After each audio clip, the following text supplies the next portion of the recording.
fanapozinana ara-tsakafo teny Ambohimalaza volana aty aorina tafiakatra 570 ireo tanora maty. Lalana vato be fito amby 80 hektara potika saingy tsy nandalovan'ireo vahiny ya tsiraray tantana. Fampandrosoana sy fandrosoana mila ajainy mpitondra nisonisy ny fampanantenana nataony koa ny solombavam-bahoaka fetrara lamozan'olona. Manaritra ny fiarabana tompokilasy tompoko vavy tonga soa atao anatin'ny fotoanany fampalalam-baovao eto amin'ny fahitalavitra MBS. Asany ampanajana ianao anaraka ny fampalalam-baovao hatramin'ny farany. Tsy voaja ny lalàna 324 tsipika aotraotra ray. Lalàna izay tokony antoka ny zon'ny filoham-pirenena sy ny olom-panjakana teo aloha raha ny nambara ny solombavam-bahoaka fetrara lamozafombolona ho an'ny androany. No mafisiny fa manan-kery atrandry ny tondrozotra na ny feuille de route nosy ny avy ny Marc Ravalomanana sy Andry Rajoelina ny taona 2012 sy 2020 izay natao ho fototra ho fanarenana ara-politika taorian'ny krizy ara-politika izay niainantsika ny taona 5 sy 2020. Ny antsipriana izay tateriny Narcisse Karazafy eo amin'ny sary sy ny ratsariny mbola avatsara. Tsy marina ny filazana fa lany daty ny tondrozotra no sy ny avy ny filoham-perinasa tamin'ny taona 2012 hoy ny solombavam-bahoaka fetrara lamozafombolona. Io tondrozotra io no nanendrena ny Andry Rajoelina ho filohan'ny tetezamita no sy ny avy ny rotonta na ny filoha Marc Ravalomanana na i Andry Rajoelina ny tondrozotra na feuille de route ka miantoka ny fifampitokisana sy ny fiverenana amin'ny ara-dalàna atao aorian'ny krizy ara-politika niseho teto amintsika tamin'ny taona 5 sy 2020. Araka izany, tsy manana zoa anilika na anamaivana izany sy ny izany ny mpitondra am-perinasa na amin'ny ara-politika na amin'ny fanajana ny lalàna. Mamaritra mazava ny sata sy ny zo tokony omena ireo filoham-pirenena sy olom-panjakana teo amin'ny fitondrana ny lalàna laharana 320 tsipika aotraotra ray. Maro anefa ireo antsipri antsitanteraka ao anatin'io lalàna io hoy ity solombavam-bahoaka ity. Ary hita fa menin-kipy sy manadino izany ny fanjakana am-perinasa indrindra fa ny Prime Ministre izay tokony hitondra andraikitra amin'ny fanatanterahana izany. Raha nisy ny nilaza nanambara ny ministra satria izay ilay nambarako hoe diso misolelaka loatra ary manitsakitsaka ny lalàna velona sy ny tenin'ny fanaovana ny tenin'ny fanomezana dia manambara hoe efa lany andro mono ny zany ny tondrozotra izany na le feuille de route. Apatsihivitsika kely an'ireto mpitondra ireto ianareo no manana ny fahefana amin'izao fotoana izao marina izany fa tsy tokony ho adinonareo dia raha manana ny fahefana ianareo misy ny lalàna velona mifehan'izany fitantanana sy fampiarana n'izany lalàna izany nitsakitsahanareo izany nataonareo tsinitsinina nisan'izany io nytanysaiko teo hoe ny lalàna 320 aotraotra ray mahakasika ny satan'ny filoham-pirenena sy ny filoham-panjakana teo aloha ao anatin'izany satria rahantsika nahita ny taratasy nalefa n'Andriamatoa filoha isan'ny filoham-pirenena teo aloha Andriamatoa Marc Ravalomanana filoham-pirenena teo aloha sy ny filoha Hery Rajaonarimampianina tamin'ny 15 ny volana aogositra lasa teo. Mampatsiahana izany voafaritry ny lalàna kasika ny satan'izy ireo izany sy ny tombontsoa tokony hositrahany izay efa lalàna ho iaho teo. Raha nambaranareo sy satria ianareo tsy te andohan'ilay izy fa ilaozana manao ny zavatra tsy lara-pahamehana no amahana vola lany daty amin'ny ahoana moa ianao ane Andriamatoa filoha na ianao Andriamatoa Prime Ministre tsy filohan'ny tetezamity Andriamatoa Andry Rajoelina raha tsy nisy an'io tondrozotra io zay tsara patsahivina anareo tsy nisy zany lalam-panorenana na constitution ny 4e république raha tsy nisy ny tondrozotra. Anisan'ny tranga amin'ny tsy fanajana io lalàna io ny fanesorana ny mpiambina manokana ny filoha teo aloha Marc Ravalomanana izany janona ho roa sisa raha tokony ho 20 izany araka ny lalàna. Fambara mazava zany fa tsy tanteraka ny fampiarana ny zon'ny filoha teo aloha izay tokony ho hita taratra amin'ny fiarovana sy ny fanajana azy amin'ny maha olom-panjakana ambony azy. Nanamafy ny solombavam-bahoaka fetrara lamozafombololona fa takiana amin'ny fomba entitra ny fanajana ny lalàm-pandrenana sy ny lalàna 320 tsipika aotraotra ray izay tokony hampiarina amin'ny filoha teo aloha sy ny olom-panjakana rehetra na inona antoko misy azy. Maloha avy eny ny fotoana Andriamatoa filoha tsy hahafilohan'ny repoblika anao intsony any ve anao vao eritreritra sy hitaky iandren'izany ve nareo vao tonga saina ka zao no takiana amin'ny fomba entitra ohatra raha eo anatin'izany izay tokony zo hositrahana zany filoham-pirenena teo aloha zany ny mpiambina 20 ny am'izao fotoana zao ngena ny filora valomanana anakiroa sisa ny ray officier de ny ray miaramila tsotra zay sisa ary mazava ho azy izy manana safidy izy ifidiny olona iaro azy makasika ny aina io fa tsy hoe zay tianareo atao hoe tsoahanay ity de namorona iantony ny sotomana azy zay ny zavatra antranga ake tamin'ireny fotoana ireny namorona antony ka manina koa ny filoam-pirenena tsy atao an'izay hoe zay omena azy ihany fotsiny fa tsy mahazo mifidy izy zany tenenao an'izany izy raha anaiky an'izany ka maninona rehefa ny filoha teo aloha maro karavalomanana de tsy maintsy manaiky ka zay ny takina amin'ny fomba etitra andray matoa prime ministre adjao ny feuille de route adjao ny constitution fa voasoratra mazava ho zany zavatra zany me ho azy ary zay olona mety amin'ny profilany no atao miaraka aminy fa tsy zay tianareo akory zay de mazava mbola misy atsiprieny madinidinika ary nge tsy tanteraka ao anatin'izany andininy fahadimy zay raha tsy diso misy andininy maromaro ao amin'izany lalàna 3 sy 4 aotraotra raha izany ao anatin'izany ireo le fikarakarana azy na ny resaka trano ny resaka fonenana ny resaka indemnité de logement misy vola 2 tapitrisa ariary misy 4 tapitrisa ariary tsy izy no namorona an'izay fa ianareo ny namolavola ny constitution ny 4e république io fa tsy mifilora valomanana tsy isy fampandrosoana sy fitoniana eto Madagasikara ho iatrany ity olom-boafidy ity nanamafy raha toka tsy manaja ny teny nomeny sy mivadika amin'ny fampanantenana sy ny soniana ataony hatrany ny mpitondra perinazy. Eo amin'ny tontolon'ny fifidianana kosa indray dia isan'ireo sokajina ho mpifidy vaventina mpifidy lehibe ka mananjo andatsabato mandritra ny fifidianana loholona ny ben'ny tanàna sy ireo mpanolontsaina ny tanàna. Vitsy ireo komina tsy manana ben'ny tanàna sy mpanolontsaina hoy ny teo anivon'ny seny androany noho izany tsy ho sakana mihitsy amin'ny fanatanterana sy ny firosoana amin'ny fifidianana loholona izany sy raha ny fanamafisan'izy ireo. Ny antsiprian'izay eo amin'ny sary sindratsariny Mathieu Prince. Raha 500 amin'ireo komina no tsy manana olom-boafidy dia izay no razaina fa tsy misy demokrasia fa raha komina vitsy no tsy manana ben'ny tanàna dia tsy tokony hosakana tsy hirosoana amin'ny fifidianana manaraka hoy ny teo anivony vao miara-maneho tena misana ny fifidianana na ny seny androany tamin'ny alalan'ny sekretera mpanatanteraka eo anivon'ny seny. Miana fotoana manaraka arak'izany ny famerenana fifidianana amin'ireo komina tsy manana ben'ny tanàna sy mpanolontsaina feno raha ankatoavy ny gouvernemanta ny daty ny 1 Desambra 2023 izay daty anaovana ny fifidianana loholona no mamfisiny seny fa misy foana ireo verzo amina fifidianana ho iatrany itseheny ho rakotondrasoa. Raha ikeny ny gouvernemanta ilay daty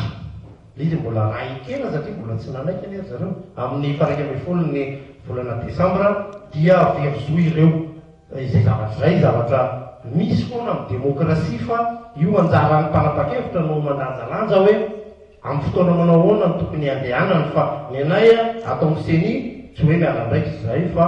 ny voalazan'ny lalàna dia anjaranay manao tolo-kevitra dia anjaran'ny gouvernemanta manapa-kevitra dia rehefa tapahany io dia atao ahoana moa fa sahala amin'ny zavatra rehetrarehetra io misy verzo foana tsika koa nera mandeha fifidianana filoham-pirenena sy fifidianana ben'ny tanàna na fifidianana solombavam-bahoaka dia misy foana verzo satria misy alégel ny liste électorale dia ho anay zany sur le plan technique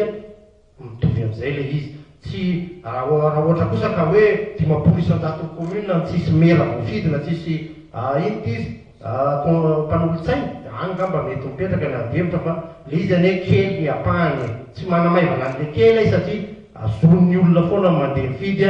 fa ny tia natongavana dia ny hoe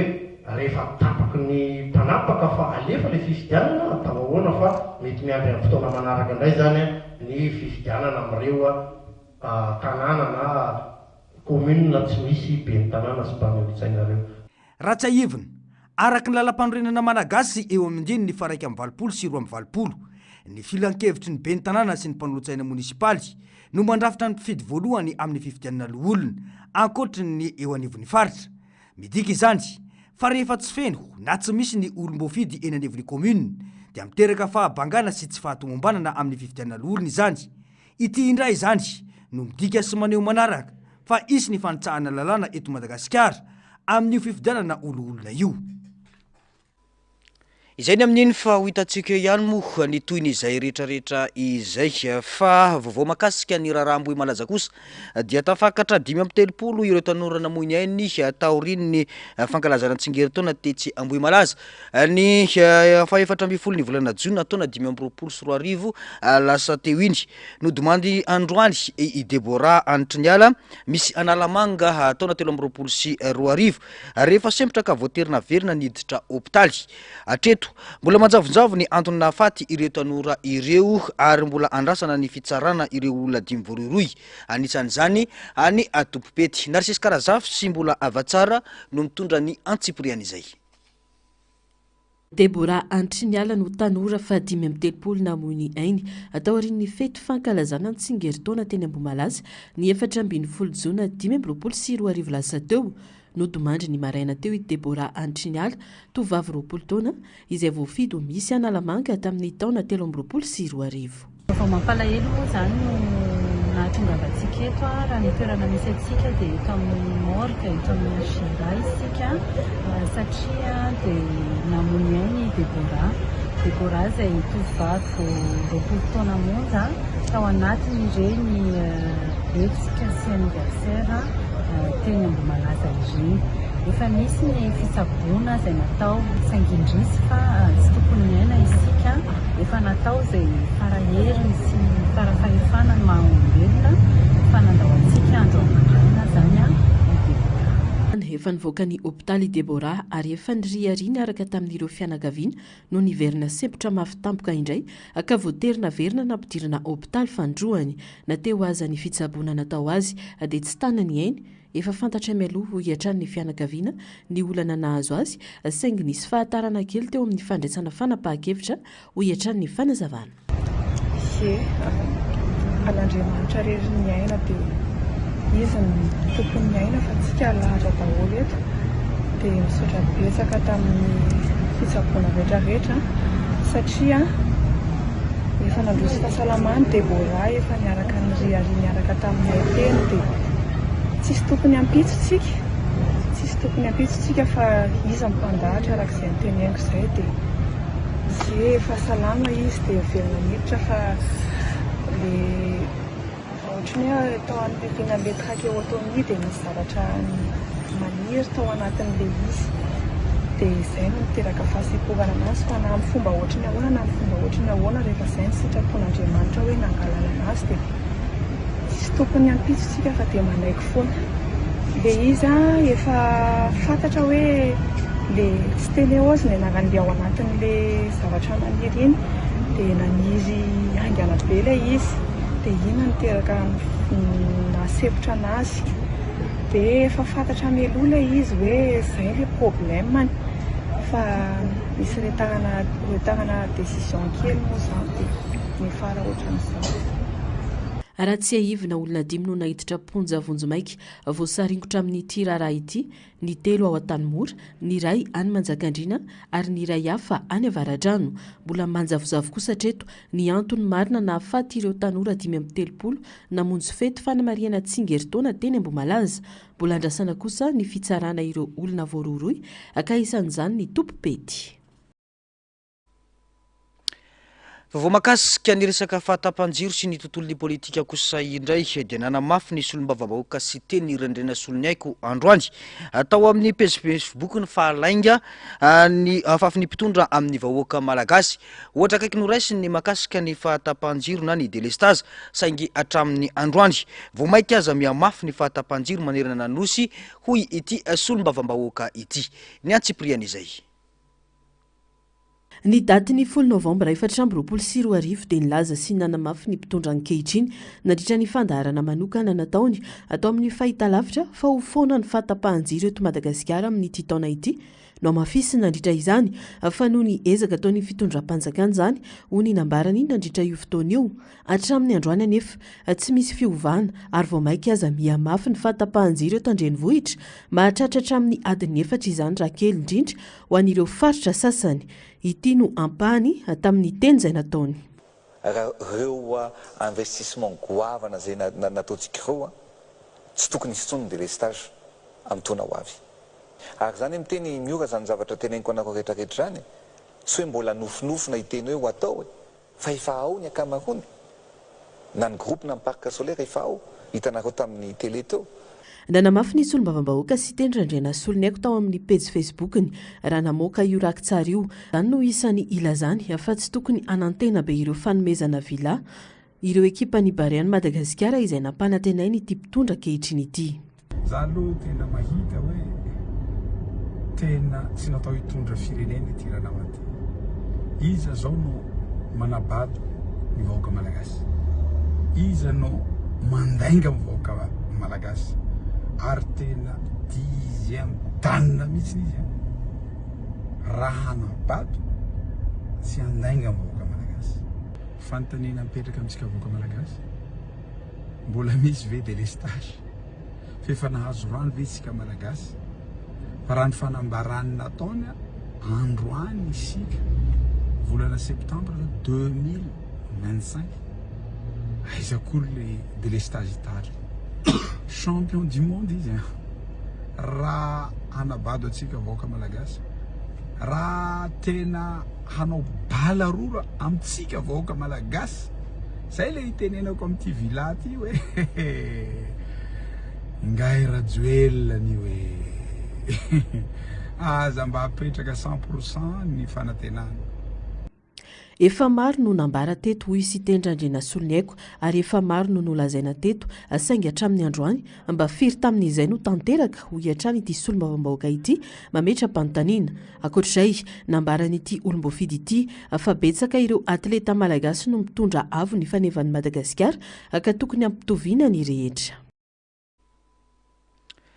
Fanangatoavy ny filan-kevitry ny ministra Omaly ny ampiasana ny tetibola entina anatanterana ny fampanarahana fenitra na ny mise en conformité ny kianjan'ny Bariany Mamasina. Mampametra-panontaniana hoy ny solombavambahoaka ny antony anomezana tetibola fanampiny ho an'ny kianjan'ny Bariany Mamasina raha efa nolazaina fa manara-penitra ary efa nandaniana $770 izany. Notsindrin'ity olombofidy ity fa miverimberina ny fananganana fotodrafitrasa lehibe tsy vita hatramin'ny farany toy ireo trano sy kianja maro lazaina fa manara-penitra kanefa tsy tena lahara-pahamehana. Mangatakatatitra mazava sy mangarara momba ny fandaniana vola amin'ireo tetikasa ireo arak'izany ny solombavambahoaka izay nanamarika fa tokony entina eny anivon'ny parlemanta ny tatitra mahakasika ireny. Ny antsiprian'izay vaovao izay. Ny fanitarana ny gradin, ny fanatsarana ny fidirana sy ny fivoahana raha misy amehana na accès d'urgence no ampiasaina ny tetibola entina natanterana ny fampanarahan-penitra na mise en conformité araka ny tapaka teo anivon'ny filan-kevitry ny ministra Omaly. Mampametra-panontaniana hoy ny solombavambahoaka Fetra Ralamozafimbololona ny antony famoaham-bola vaovao indray kanefa efa nondradradradraina fa kianja manara-penitra ny momba ny kianjan'ny Bariany Mamasina izay nandaniana vola $770. Ankehitriny anefa dia hisindray ny fanampim-bola anaovana fampanarahan-penitra any ity kianja ity. Tena lefa natotona tao vola be tsy tokony tsy foroana dia nitenenina tamin'izany fotoana hoe manara-penitra ohatrandreny kianja kely madinidinika raha Madagasikara lazaina fa manara-penitra eny tsy hitanao manara-penitra amin'inona moa zany le izy. Tena petraka amin'ny fanontany hoe manara-penitra amin'inona mitoy amin'le hôpitaly moa le hôpitaly eny mahagaga koa dia hoe manara-penitra nefa jere firy le maty teny tamin'ireny resaka empoisement reny mialatsina vazivazy tamin'ireny hoe fanapozinany reny empoisonnement nisy nanara-penitra tokony nisy nretraretra anke tao hoe na ny fanaovana analizy na ny resaka laboratoire na ny resaka ninina tokony ho hita tao daholo ka manara-penitra amin'inona le izy dia ohatray koa le kianja manara-penitra amin'inona reny le kianja nataonareo reny fa anarana fotsiny le izy dia raha ohatra zany ka hoe $770 ny vola lany tamin'io maninona moa zany hoe mbola misy tetibola indray misy vola indray zany ho atokana ny tapahanareo teo anivony laninareo teo anivony filan-kevitra misy ohatrinona zany vola zany anaovana inona zany vola zany satria raha ny zavatra re ihany koa nisy $770 raha tsy diso vola sinoananao anio mbola tsy voalohanareo fa nataonareo aiza le vola mba alefaso ny tatitra mba ho hitan'ny vahoaka na tokony eny anivony antemeram-pirenena any ke tokony nisy fanadihadiana anivon'ny parlemanta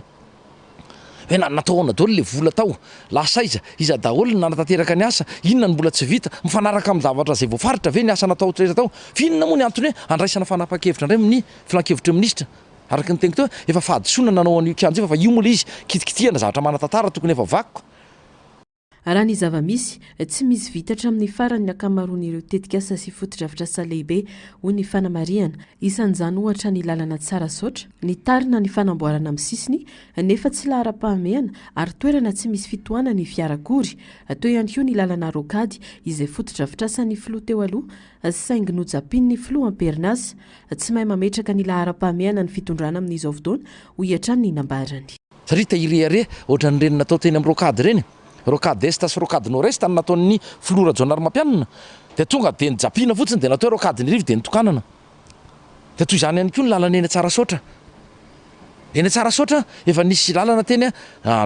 vitany ny fitondrana raha jaonary mampianana zao le izy ohatra ny nampiana andaniny tsy ankilany ray satria maninona tsisy ambotaiazana eny tsisy fitohanana eny fa maninona nikitikitihana tsy ny lalana hafa tsy misy tsisy kojakojana rino karakaraina mahavarina mihitsy le tena hoe famaritana an'ilay lara-pahamehana eto amin'ity fireneny ity nareo efa nisy nahita ambotaiazy na fitohanana tamin'iny lalana menga avy eo amin'ny American School eo Morarano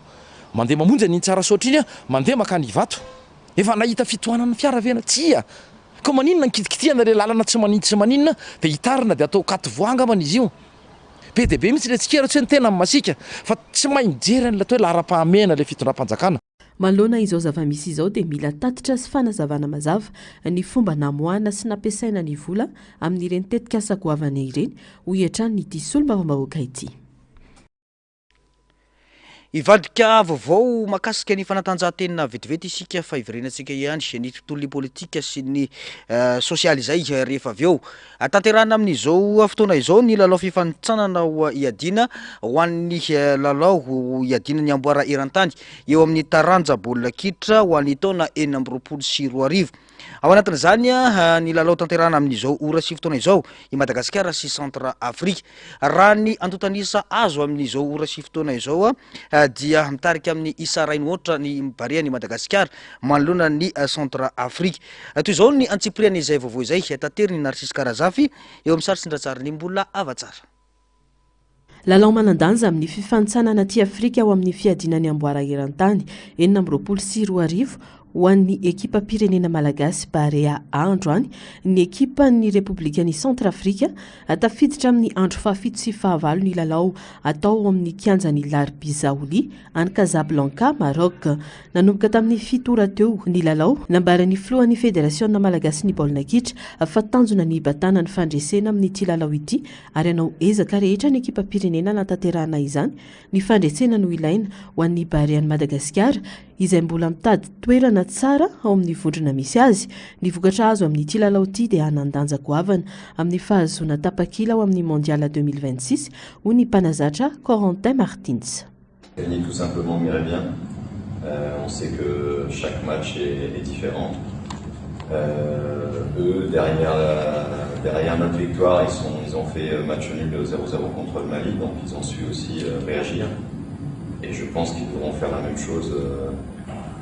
après leur défaite et notre victoire du match aller. Donc on se prépare comme si c'était un nouveau match, donc pour faire bien sûr le meilleur résultat possible. Non, c'est vrai qu'on a plusieurs nouveaux joueurs qui ont incorporé l'équipe, mais moi je prends toujours les joueurs en fonction pas de l'adversaire, mais de la qualité de chacun. Warren Kadi izay no napiditra ny bola tokana ho an'ny barea ny Madagasikara naloanan'ny Centrafrika tamin'ity lalao ho an'ny voalohany izay natao ny barea ny Madagasikara ity lalao izay iadina iakarana amin'ny fifanitsanana ho an'ny amboara iadina ny amboara eran-tany moa ity atrea ny barea ny Madagasikara ity ho ampitaina amintsika io ihany ny toy ny izay rehetrarehetra izay fa mampitaraina ireo mpampiasa ny lalana sy ireo ponina eny amin'ny manodidina ny fahasimban-dalana eo amin'ny vato be 780 hektara iny efa nisy ny antso sy ny fampafantarana natao ho an'ny ben'ny tanàna momba ny fahampotehana ity ampahandalana ity raha ny fanazavana natao ny teo anivo ny mpanolontsaina ny tanàna commune Antananarivo renivohitra saingy hatramin'ny androany mbola tsy misy ny fandraisana andraikitra mahakasika ity ampahandalana ity ny antsipriany izay vaovao izay taterina eo amin'ny saritsindratsara ny Mathieu Prince. Tsy lalana aiza akory ity fa eto andrenivohitra Madagasikara eto amin'ny commune Antananarivo renivohitra toy izao no fahampotehana ny fokon'olona no nametraka ity sakana ity mba amantaran'ireo fiara-potoana olona toy ny taksi sy ny taksi be fa tsy azo andehanana eo ampahandalan'io raha ny fanadiadiana. Mbola ny fokon'olona ety an-toerana ihany koa no miezaka mandritra ny rano miandrona eto satria sady manomoadoza ho an'ny zaza madinika eo amin'ny manodidina no miteraka fofona mantsana ka miteraka fatiantoka ho an'ny varotra. Efa mbolana maromaro izao no nisy ny fahampotehana saingy hatramin'ny androany mbola tsy nisy nikitika izany raha ny fanazavana nataon'ireo mponina sy ny mpampiasan'ny lalana. Efa simba be misy teo amin'ny tena 10 volana teo angamba ty tena simba de nanomboka tamin'ity herinandro ty teo amin'ny herinandro ambony teo faravaran'ny herinandro teo nitapahana mihitsy ty lalana ty de hitanao le izy zany natonga an'ity feno rano be teto amin'ity toerana ty fa ny samy vazany nezaky ny nanala an'ity rano ty de mivahoaka koa niara-netanetana kely teo nanampinampy andro zareo fa ty efa tapaka efa tena jaly be amin'ity lalana ty de efa nisy tompony andraikitra ihany lehibe teo amin'ny commune angamba reny efa miforoforo teo zareo omaly talata zareo miforoforo teo efa nandinidino amin'izao ary moa ambadika efa misy miasa efa misy manadolaka nalany fa ny eto mihitsy zany mbola tsisy fanambarana aloha miankina ny androany aloha hita androany aloha mbola tsisy hoe nikitihana fa mijaly be avoaka majinika amin'ilay embouteillage mba tokony amboarina le lalana fa mijaly tena mijaly ela be vao tonga aty amin'ny terminus tsy tonga aty akory fa miodina aty aloha de mijaly efa olovolana angambizay na ray volana teo be be gasoil amina ny olona oentina tsy misy satria miodina an-dalana zao ny akabeazany tobile sasany fa miodina nefa le gasoil lagny fotsiny de somalo mangotragotraka avo azy matetika zay iodina azy ao embouteillage hoe any ambady gasoil misonoka iodina azy ady amin'ny firo ny anisy ataka efa zay tsy mafeno olona akory. Tsy toerana nolalovanyireo mpandray anjara tamin'ny feonamben'ny SADC sy ny COI ity ampahandalana ity ka tsy hitany mpitondra ny fahoriam-bahoaka aminy ho hiatrany ny fanehon-kevitra. Tsy hoe manafatra vato avy any andafy akory isika ka mbola hiandrasana vato avy any vao afaka amboarina eo ampahandalan'io saingy tsy raharahiana ny zava-misy ho hiatrany ny fanehon-kevitra. Fa ely io ama tsisy vato hoe raha tameo no ampiasaina amin'io fa vato eo amin'ny 4 na 5 de tsy vita io fa tsisy olona vavetivety mandalo zany eo amin'ny lalana de tsy maintsy tena io zany ny faran'le lalana efa mataonan'io fa tsy voafiry vola zany satria ny andro mandeha be tokony ndraiky zany ndraiky sy io zany tsika manana vato be labe fa tsy afarana avany ivelany akory vato ny vato zany tsika manana fa tsy afarana avany ivelany akory ny vato io de tsy hitan'ny angatsika tsy mahana ingénieur na ray ary. Efa nisy fampiresahana tamin'ny ben'ny tanàna momba ny fahampotehany ity lalana eto 7 hektara ity saingy mbola tsy nisy valintendry hoy kosa ny mpanolotsaina ny tanàna Clémence Rarinirina izay niantso ny ministerany asa vaventy ny faritra Nalamanga izay mpiara-miombonantoka hatramin'izay amin'ny fanamboaran-dalana eto Antananarivo mba hanampy ny ben'ny tanàna rehefa tsy manambola ny commune. Dia araka ny resahako teo efa nanao ny fampahafantarana ho an'ny ben'ny tanàna dia antso ny atao hoe aoka ianareo anivon'ny fididiana tanàna Antananarivo mba ametraka ny lalana io lara-pahamehana satria tena mampitaraina ny mponina. Etsy andanin'izay koa nefany ny hatramin'izay ny commune Antananarivo dia nahazo tantsoroka foana avy amin'ny ministera misahana ny asa vaventy amin'ny resaka fanamboarana ny lalana raha tomo apetraka ny fanontaniana ka hoe sahirana ohatra ny commune urbaine Antananarivo dia mitodika aminareo eo anivon'ny ministera ny asa vaventy na ihany koa ny eo anivon'ny faritra ny matetika ihany koa tena manao an'izay fanampiana ny tanàna Antananarivo izay mitodika anareo anivon'ny faritra hoe mba hajereo io resaka lalana eo 67 io fa tsy hoe ny zavatra hafa marina fa zava-dehibe ny vokatra azy teo amin'ny sehatra fanatanjahantena fa zava-dehibe ihany koa ilay fiainana mandavanandro ny mponina dia tokony hojerena ny mahakasika an'izay. Raha ny vaovao ray dia efa nojereny commune ihany ny fahasimbana saingy ny jery dia lasa ary hatramin'ny androany mbola tsy nisy ny fanamboarana. Vahoaka mandoetra no mampiasa io lalana io ka tokony ajaina ny vahoaka n'Antananarivo ho hiatrany ny fanehon-kevitra ireo mponina. Tokony mba ananana hena maso ihany ny vahoaka mpifidy ho hiatrany ny fanamafisana. fa nitranganana loza matsiravina tao Lisbonne ny daraboka tampoka manko ny fitateram-bahoaka malaza antsoina hoe Elevador da Gloria izay noho ny fipitsohan'ny tady sy ny tsy fahombiazan'ny isatra raha ny fanazavana vokany olona 5 no namoiny ainy 12 hafa no naratra no ity tranga ity dia namoaka didy fisaonam-pirenena ny gouvernemanta portugais izay nilaza fa matomboka ihany koa ny fanadiadiana ofisialy mahakasika ny antony na tonga ity aloza ity ny antsipriany izay vaovao izay nandrika ny raha tao voatanana Lisbonne rehefa nidaboka tampoka ny fitateram-bahoaka malaza antsoina hoe Elevador da Gloria iray amin'ireo vato fehizoro fizahatany ao andrenivohitra Portugal omaly tokony tamin'ny norarivo olona 12 no namoiny ainy raha 12 kosa ny naratra tampoka nitrangany loza fotoana mabetsaka mpizahatany any toerana raha teo izao mampifandray amin'ny bairro Altos Restauradores ity karazam-pitaterana ity nidina mafy ilay fitaterana rehefa tapaka ny tadiny tarika azy tsy voafehy intsony ka nitrongo mafy tany anaty trano iray tao amin'ny Calçada da Gloria etsy ankilany maro ireo mpizahatany vahiny naratra sy maty tamin'ny loza io satria anisan'ny toerana fizahatany be mpitsidika indrindra ao Lisbonne ilay Elevador da Gloria izay manintona olona mihoatra ny 3 tapitrisa isan-taona raha ny vaovao dia efa natomboka amin'ny fanadiadiana ofisialy ataon'ny falim-panohavana sy ireo tompona andraikitra amin'ny fitateram-bahoaka voalaza fa nitanterahana ara-dalàna avokoa ny fikojakojana sy fanaramaso ara-teknika ny fitaovana saingy nisy lesoka ara-mekanika tampoka toy ny fipitsahan'ny tady na tsy fahombiazan'ny frein ka izany no nahatonga ny loza manoloana izany dia namoaka didy fisaonam-pirenena ny gouvernemanta portugais izy fisaonana ny 5 septambra 2024 raha toka fisaonana 3 andro kosa no napetraky ny commune Lisbonne naneo fiara-mioro sy fanohanana manokana ireo mpitondra ambony anisan'izany ny Flou Marcelo Rebelo de Sousa sy ny ben'ny tanàna Carlos Moedas ary ireo solon-tenam-pirenena vahiny marina moa fa mpamonjy vona miisa 12 nalefa tany toerana niaraka tamin'ny fiara-vonjy-taitra sy fitaovana manokana nentinaingana tany amin'ireo hôpitaly lehibe ao Lisbonne ireo naratra ka mitony fitsaboana sy mifanaramaso manokana ireo olona mbola miady amanaina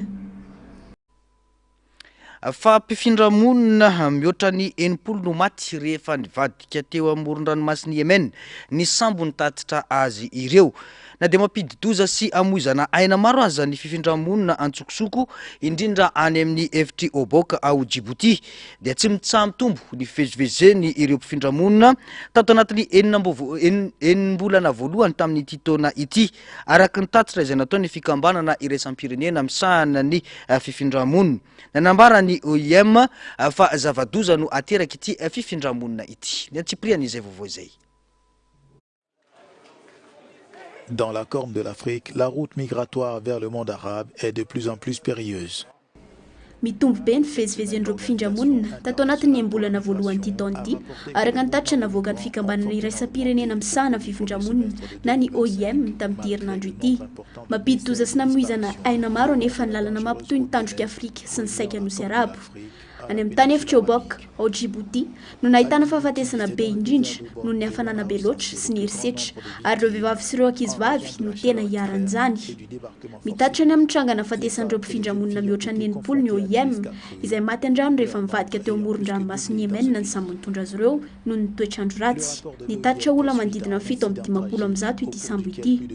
etsy ankilany nampitandrina imbetsaka ny amin'ny vokadratsy entin'ny fifindra-monina sy ny fanondranana olona tsokosoko eo amin'ny filamina pirenena sy ny fiainan'ny olona ireo manam-pahefana Etiopiana saingy hatreto dia mitohy hatrany izay fiondranana tsokosoko izay tout en constituant une menace croissante pour la sécurité nationale.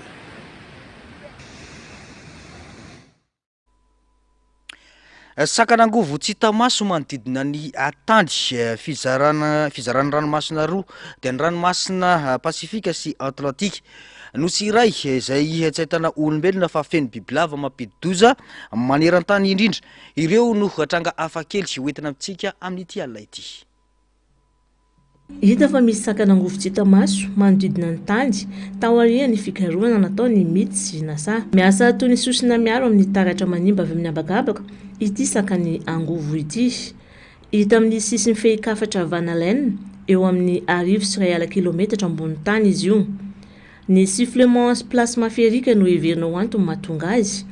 onja elektromagnetika ambany izay mandroaka ireo onja elektronika mahery vaika, manakana ireo électron ultra relativiste tsy hiditra amin'ny atmosfera ny sakanangovo miafina.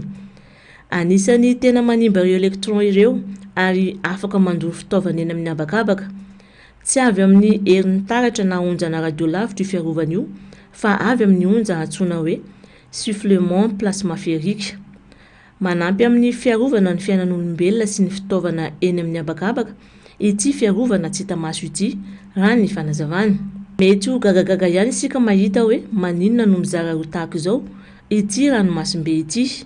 Eny tokoa, ny ranomasina Pasifika sy ny ranomasina Atlantika ireo mety tsy mety mifangaro ireo. Mahagaga sy mahavariana mihitsy ny natiora. Misy antony mazava mahatonga azy ireo misaraka. Masira kokoa ny ranomasina Atlantika, maisatra noho ny ranomasina Pasifika izy ka mahela ny fifangaroany. Misy koa ny antony eo amin'ny resaka sédiment ao amin'ny elodrany Alaska ohatra. Ny fisian'io any amin'ny fototry ny glasy no mampanano sarotra ny fifangaroana amin'ny rano hafa. Ny resaka rivotra izay samy manana ny heriny sy lalan-kalehany toy ny courant circumpolaire antarctique ohatra, izay mampisamvaravara ny rano tsy fandray aminy ny avy hatrany fa mifampisitaka. Na izany na tsy izany, tsy dia hoe tena tsy hifangaro mihitsy ireo ranomasina ireo, fa raha tazanina ambony dia misaraka, fa rehefa tena antonona dia miray ihany. Fa araka ny fanazavana teo dia mifangaro miadana kokoa noho ny fifandraisana amin'ny rano hafa ny ranomasina Pasifika sy Atlantika. Any amin'ny 530 kilometatra miala ny Sao Paulo any Brésil no misy ny nosy antsoina hoe Queimada Grande. Tsy misy mponina ao fa feno bibilava mampidi-doza indrindra eran-tany. Voarara tanteraka ny fidirana ao amin'ity nosy ity, afa-tsy ireo mpikaroka siantifika avy amin'ny Institut Butantan na ihany. 340 hektara ny velarany Queimada. 340 hektara ny velarany Queimada Grande, izay tontolo mitoka-monina noho ny fiakaran'ny ranomasina 1,3 taona lasa zay.